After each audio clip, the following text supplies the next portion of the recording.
классические ножницы. В чем у них минус? Ручка находится на линии реза. И получается, что мы такими ножницами можем резать только короткие участки. Вот. 2. А вот когда начинаем резать длинный участок, у нас вот эта часть, она уже начинает упираться. Видишь? И в длину получается, что мы отрезать длину тоже не сможем. То есть все, у нас уже с вами вот они уткнулись. Такие же ножницы, только они с выносом. Получается, что у них ручка смещена относительно линии реза.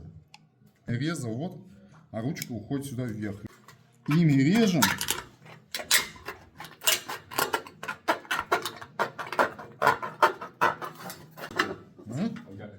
Никаких, кстати. Так, Лариса поняла? Да.